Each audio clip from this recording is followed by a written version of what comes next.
Welcome back to those of you who've been hanging out with us. If you're new here, my name is Sarah. This is Koa. We live in this van full time. We've been full time for about a year now, wandering around, traveling, sharing our adventures with all of you. And this week is a little bit different than the normal vlog style because I want to answer the most asked question that I get by far, which is, do I feel safe traveling as a solo female? I'm going to answer that question as well as give you some stories and, a little bit of real life experience of how it's been out here over the last year and tell you some of the details of how I keep myself safe, some of the systems that I have in place. I am not going to go into full detail of everything because I have been advised by people who are much smarter than me to keep my security systems to myself to some degree to make sure that it can't be used for somebody to go around my systems by knowing too much about them. So I'm going to keep some things to myself, but I do want to share some helpful tips. Some of the things that we go over may feel like it would deter you from wanting to live on the road, but I can assure you that this is an amazing lifestyle and I wouldn't trade it for the world. However, yes, it has its challenges. I'm going to share those with you. And that's why I'm also going to share some really helpful tips to make you a little bit more at ease about, getting out there and trying it. And you just have to be confident. You have to trust the systems that you have. You have to be vigilant. And that just comes with the lifestyle. So, Ko wants to go outside. You want to go outside while mom talks? Okay, go ahead. Okay, we are going to go talk about my camera systems first because that is what I get asked the most about. And it's something that I have really dialed in by now. Okay, I have two camera systems in the van. One is my dash cam setup up here, and the other is exterior and interior camera for Koa. We'll go over that after. First, I want to talk about my dash cam setup. I have always had a dash cam in the van, but I recently just upgraded to this one because my old one, to be honest, I was not super confident that it was going to catch any sort of details or license plates or anything that really needed to be seen in the event of an accident because I went to pull the footage to actually use it on one of my YouTube videos and it was absolutely unusable because it was not clear enough. And then I started really looking at the footage and questioned if it was clear enough to really even help me in an accident. So we got a dash cam upgrade and I'm super excited about it. This is the VIOFO A329 front camera and interior fisheye camera. The install was super easy, way easier than I thought. I always had this misconception that high quality dash cameras would be confusing and hard to install, wires everywhere. And that's why I wound up going with a cheaper one at first because I just was overwhelmed by it. And then I installed this and I was like, wow, I should have just done this off the bat. So this is one of the most high quality dash cams you can get. VIOFO is a leading brand in dash cam technology. This front camera here shoots in 4K resolution. And what that means is it essentially shoots in the same quality as my Sony camera that I'm shooting on right now. And it actually has Sony Starvis sensors in the camera. It comes with a CPL filter, which is like a sunglass for your lens, which reduces glare. And that's huge for dash cameras. So everything they've packed into this camera just makes it really high quality. It's absolutely usable on my YouTube videos. I actually used it last week. I'm going to insert some clips here of kind of what it looks like at night because it also has unbelievable HDR technology, which just means that it's able to capture things in low light, which is really important. The multiplex video feature is actually pretty awesome. It takes the front camera footage and the interior camera footage and it edits it together by itself so I don't have to do it after the fact. And it has audio and everything. So I actually was going back on my footage and I got a pretty funny clip of me driving down a dirt road trying to find a campsite. Why do I do this to myself? There we go. Am I gonna bottom out? Nope. See? We're good. So that was kind of a cool feature. And then this interior camera right here, it shoots in 2K, which is also awesome resolution. And it actually can see, as you saw in that video, it can see out the windows and into my blind spots and can see the whole van all the way to the back cab. So I feel like I can get more of a field of view than just out my front windshield, especially because I don't have back windows. Overall, 10 out of 10 upgrade on the dash cam. I'm super stoked that I did this. I have confidence and I'm comfortable that it will catch all the details that need to be caught if I get in an accident. Hopefully that never happens. And in the meantime, as a content creator, I have crystal clear footage to use on my YouTubes. So I'm super stoked about that. I do have a link for it. I'll put it in the description. I got a discount code for you all in case anybody's looking for dash cams, and I hope that helps. Okay, let's talk about camera systems. So the reason that we're sitting up here in my electrical cabinet is because one of the major things to consider when you're looking into camera systems is that every system is going to have a module or a base station or something that the cameras need to connect to talk to. So that base station or module has to be plugged into power, and it needs a consistent Wi-Fi signal. So I have a system Blink. Here's the module right here. And as you can see, it plugs into USB power. It doesn't need to be plugged into a household outlet here. And that is huge because that means that your inverter does not need to be on in order for your cameras to be on. So anytime something's plugged in here, my inverter has to be on, and that draws a lot of power. So having it plugged into here and just being able to turn it on and off with that switch is huge. The original system that I had, Simply Safe, which I still do have and I still do use, I'm not going to go into details on that. I don't use the cameras on it anymore because it needs to be plugged into here, the base station. I have it plugged in somewhere else. Also, the cameras for Simply Safe didn't work. I mounted them and then they broke within a couple hours of driving, and then I replaced them. They broke again. So I know that the cameras for Simply Safe don't necessarily work. Everything else works awesome. But for cameras, I went with Blink because they can be plugged in here. I have 4 of them mounted on the exterior of the van, and they're permanently mounted up there. And they have never broke. I've never changed the batteries. They have been absolutely unbelievable. They cover every single angle of the van. At night, I can, arm the system and I can see everything that's going on outside. I do pay for the subscription. It's like $10 or $11 a month. And I can arm the system so that I get notifications when anything is going on outside the van. I can also do that when I'm parked at trailheads and whatnot. As long as I have cell reception, I can see what's going on around the van. And even if I don't have cell reception, it's all getting downloaded to the cloud. So 24/7, this van is protected by cameras, which is a huge peace of mind for me. This is the interior camera that I have for Koa. This is a way older model, but it's still portable. I can put it wherever I want. I usually just put it on the shelf over there and it faces the bed because that's where he stays when I'm not in the van. He's cozy up there and the air conditioner's right above him, and that's just where he likes to hang out. So I put the camera on him there.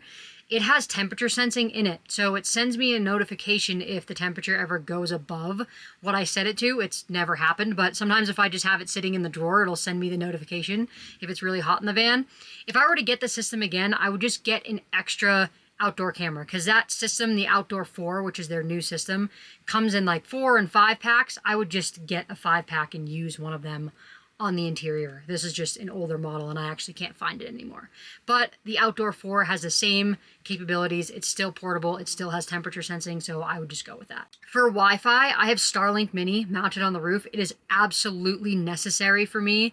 Just doing content creation, I have to be able to have internet, and that is really the only way that I'm able to get it because I'm in such remote places most of the time. So my cameras are connected to my Starlink, or I'll have them connected to, this is a Verizon Jetpack. I've had it for so many years. I'm grandfathered into some crazy low price on it, so I just kept it. And sometimes I'll connect it to this, depending on what my service is. Overarching tip on camera systems and security systems, whether you go with Blink or something else, try and find one that you can plug into USB power rather than AC power, because it's just a lot easier for it to be on all the time, and it draws less power from your batteries, not having to have your inverter on all the time. I do have, the Blink system is in my Amazon storefront, which I have linked down there. I also have the way that I mounted it down there too. Everybody's like, well, can't, somebody just climb up there and take your cameras down? And I'm like, well, yeah, but they're going to be on camera climbing up my roof and, cutting all sorts of things. And it's not realistic. The mounting system I have has been awesome. They have never fallen off. They've never broken. And overall, good system. So I hope that helps. Okay, next, in my favorite form of protection, my sweet, sweet little Koa, which you have all seen, that turns into an absolute monster if he thinks that anything is going to happen to me. So let's go find him and we'll talk about Koa. Koa, come. Oh, that's a good stick that you got, bud. Hey, question. Hey, do you think you could come inside for a minute so we can talk? Come on, let's go. Come on. No, you can't bring your stick in the van. Come on, let's go talk for a minute. Inside.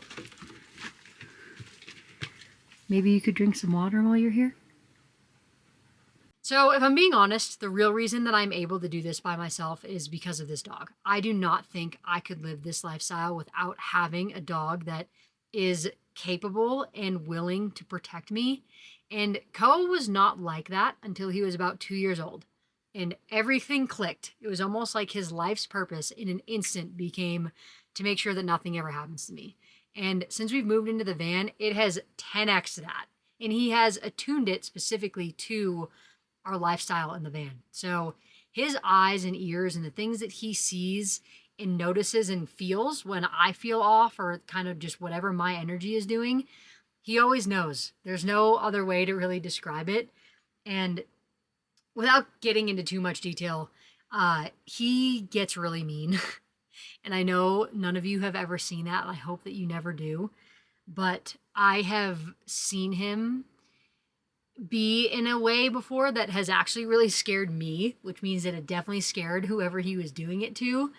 And it's all been rightfully so. And that's what I mean by, I tell him all the time that I'm so proud of him for being able to distinguish threat versus non-threat, because I can't just have him barking at every single person that walks or drives by the van. That would be obnoxious. But he has always alerted me in any situation that I have needed him to without fail, which is incredible. And I just think that that is such a testament to how dogs can feel their person's energy and how they feel and what's going on. So he's the best thing that ever happened to me. He is the reason why we're able to do this. And to keep him safe, one of the things that I did was put a canine in vehicle sticker that says temperature controlled and monitored on the outside of the van. And it's on the same side where his window is, so that if somebody sees him in the van through the window, they're not going to break the window or something and think that he got left in there alone or whatever, even though, it's always temperature controlled and all that. I got it on Etsy. I don't have the link. I'm sorry. I got it so long ago, but you can search on Etsy canine and vehicle sticker and you might be able to find it. But that's something that I really recommend. And that's also a huge deterrent. Nobody wants to mess with a dog. So I am very proud of this dog. He has been the best companion for me and he's my whole world and he knows it. All right, on to the next thing, which is medical equipment for both of us. You can go back outside, bud. Go ahead. Okay, something I've always been really passionate about even before I moved into the van is having med packs and life-saving gear in my vehicles and in my hiking backpack. I've just upped my game since I moved into the van because I do a lot more driving, I do a lot more hiking. So I'm gonna walk you through my setup here really quickly. A lot of this stuff is from a company called My Medic. I'm not sponsored by them or anything. I bought a bunch of their stuff. I absolutely loved it. I wound up reaching out to them and asking if they wanted to collaborate, and they did. So they gifted me a couple more things. They gave me a discount code, so I'm happy to be able to extend that to you all. I'm going to just briefly walk you through my gear. So this is the MyFac Mini Pro. I keep this up front with me, and this is life-saving equipment. So if I get in an accident or I witness an accident, this is going to give me a fighting chance of saving my life or saving somebody else's life. What I love about My Medic too is that they provide a free training course anytime you buy one of their packs, which I think makes so much sense, because if you have one of these but you have no idea what's in it and you have no idea how to use it, it's not really going to help you, especially in an accident where you have to act really fast. So I had some previous training, and then that training helped me even more to really understand specifically what's in this pack. So that's awesome. This stays up front. I hope to never use it, but if I need it, I'm gonna really need it. This is the Sidekick. So this is what I carry hiking with me. And this it's more first aid than life-saving. But I did add a couple little life-saving things in here, like tourniquets and combat gauze is spread out throughout the whole van, because those two things, if you're bleeding out, those two things can be the difference between saving your life and not.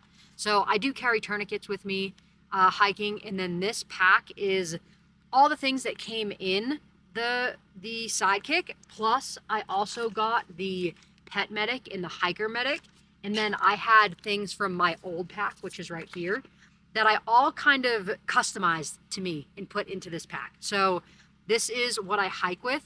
The Sidekick by itself is awesome for hiking. It's just that I have kind of had some other things that I've used before that I really like, and I packed them into here. This has stuff for Koa too. So the Pet Medic was awesome. It came with a lot of things that were specific to being able to treat wounds on him. I carry a specific tourniquet for him. It's actually the canine tourniquet from My Medic, and then I had one from previously that's called a SWAT T tourniquet. And it's just a different type of tourniquet that can be good for dogs' limbs. So this is what I hike with. So this goes in my pack here, and then I think I have my tourniquets right here. Yeah, so this is the canine tourniquet from my medic, and then this is the SWAT T tourniquet. So I hike with all of that stuff. And then my old pack here, I just have a bunch of extra stuff from all the different My Medic packs and things that I've just collected over the years. Okay, that is all for medical equipment. I know it might seem like a lot, but it just serves different purposes. So life-saving up front, first aid in my backpack. I have a pet and I hike a lot, so those two packs made sense for me, and I had fun organizing them into here. So I do have a link for this. I'll put it in the description. I do have a discount code. No pressure. I just wanted to be able to extend this to you all because I really love their stuff and how it's organized and that they provide a free training course. I think that's awesome. And then also hiking while we're back here, this is the Garmin InReach Mini. I've had this for many, many years. It's a sat phone, so I can get in touch with emergency services no matter whether I have service or not. It has an SOS button, and I can also text through this. So this gives me peace of mind that if I'm out and I don't have service, which I don't very often, I'm able to get in touch with emergency services. Let's go up front and talk about a couple more things. I just want to touch on one thing before I continue with all my tips and tricks and all that fun stuff, which is that I know I have all this gear and medical equipment and security systems and cameras, and I get asked if that means if I'm just paranoid and nervous 24/7. It does not. It's actually the complete opposite. I don't have all these things out of a fear or doomsday mindset. It's more out of knowing that if something does happen, I can take care of it. Something happens to me, something happens to Koa, something happens in front of me. I have the capability to handle the situation. And that actually allows me to be more carefree and have more freedom than if I wasn't prepared to handle anything. And I have a very optimistic mindset. I don't think that anything is ever going to happen. So I don't want you to think I'm out here just paranoid about everything. It's more of just, to me, it doesn't take a lot of time and effort and thought process to be prepared. And then you can live your life freely and joyfully. And if something happens, you have the ability to take care of it. So that's kind of my mindset around it. And I think that's important.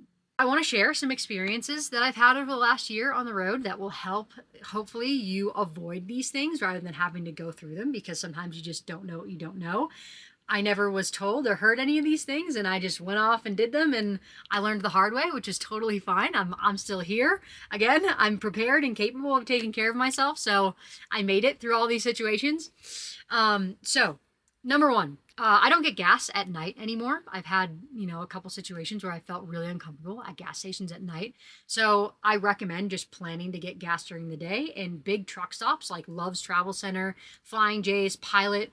Big places, lots of lights, lots of people. Those are your best friends. Sometimes you might actually wind up sleeping at truck stops and Walmarts and parking lots and things like that. And I always recommend, as soon as you get to a place like that, especially if you're pulling in at night, try and turn the van off, turn your car off, and put your window covers up before you turn your lights on. Another little thing that I recommend is keeping your auditory capability as open as possible. So I know there's a thought of like, if you're in a Walmart parking lot next to a train station to put earplugs in. I recommend always having your auditory capability available. That has saved me in a lot of situations where I've been like, ooh, this doesn't feel right or this doesn't seem right. I've usually heard it first, or Koa has heard it first. So I never wear earplugs. I don't wear my earbuds very often. I don't listen to music very often. My air conditioner and fan and heater, I try not to sleep with any of those things on, even if I'm a little bit uncomfortable in the temperature in my body. I'm more comfortable knowing that I can hear, and more importantly, that Koa can hear. Okay, I'm going to briefly touch on this because I don't want to go into too much detail, but I think it's really important. So I'm just going to kind of offer it in the form of advice, take it or leave it type of thing. I do not, how do I say this? I am never more than an arm's reach away from something that I can use to defend myself. Whatever that is, I always recommend having something on you, whatever you are comfortable with. Know the laws behind it and the licensing and how it changes state to state. All of that stuff is really important. Another really important key thing here is that defending yourself is always a very last case resort. So I'm going to avoid situations at all costs that I even think that I could possibly need to defend myself. So I'm not going to get to a campsite and be like, wow, I'm really sketched out here, and then stay because I'm like, oh, I can defend myself. I'm fine. Absolutely not. It's always leave. It's always first avoid. And then, if something major does happen, at least you have the capability and the confidence to protect yourself. Second, really important piece of advice, and by the way, I'm just one girl on the internet, so I don't take any of these things as fact. But they're just things that I've learned that I want to share with you. So if you do carry something to protect yourself, say you have pepper spray, I recommend practicing with it and getting comfortable and confident in a safe environment where then if you do get yourself into a situation where you have to use it, there's muscle memory.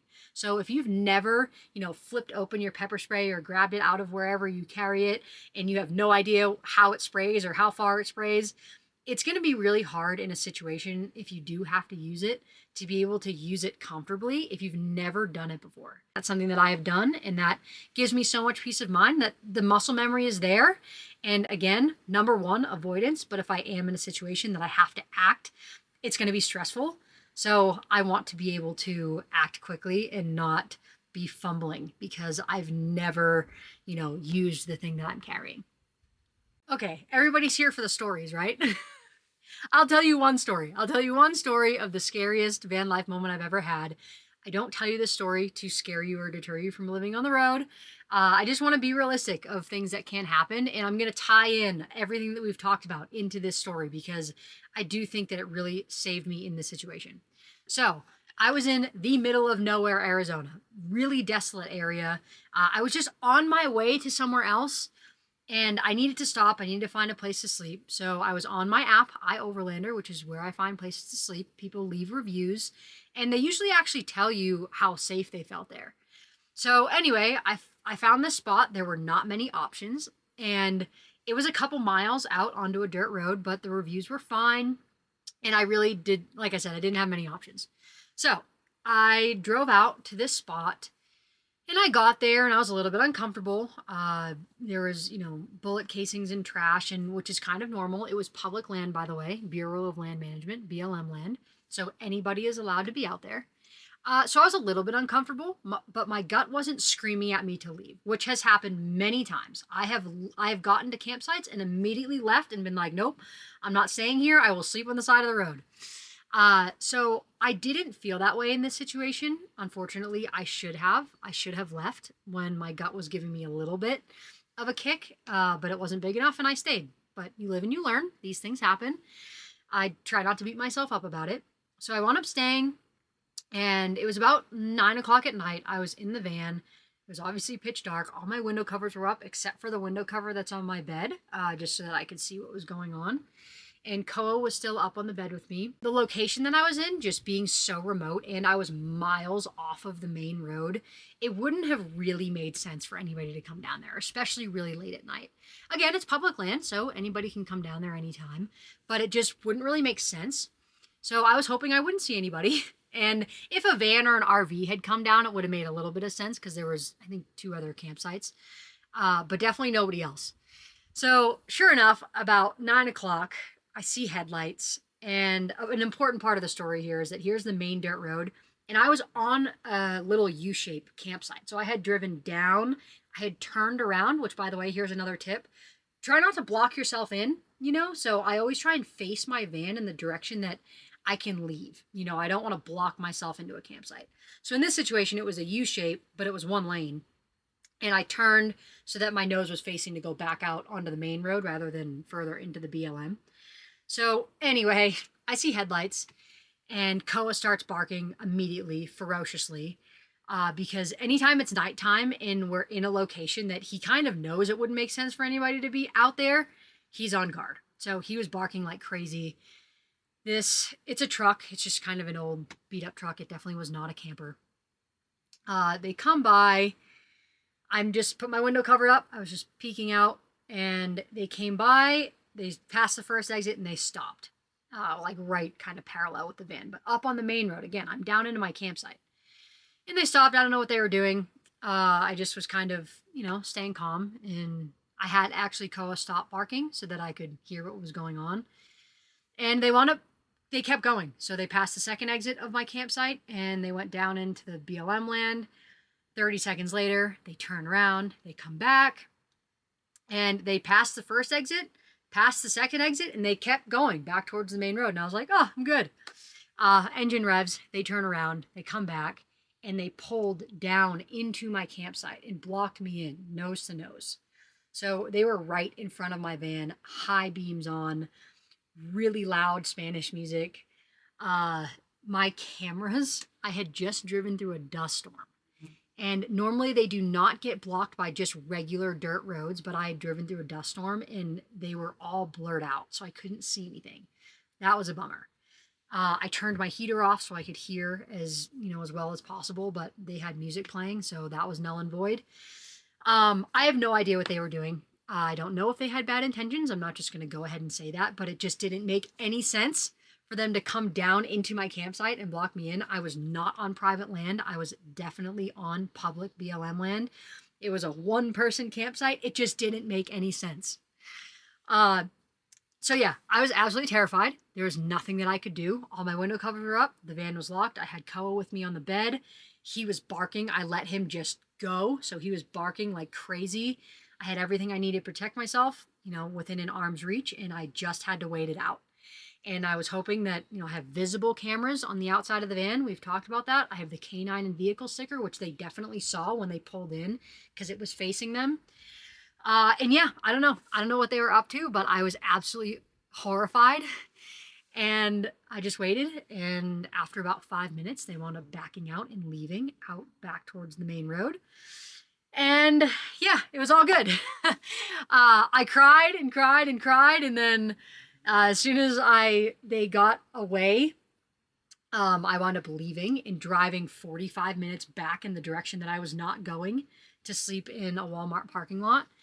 And yeah, it was really scary. But things like that can happen. And what I learned that night, this is important because I'm not just telling you this to scare you, is that don't be so remote that there is absolutely nobody to hear you or help you if something happens.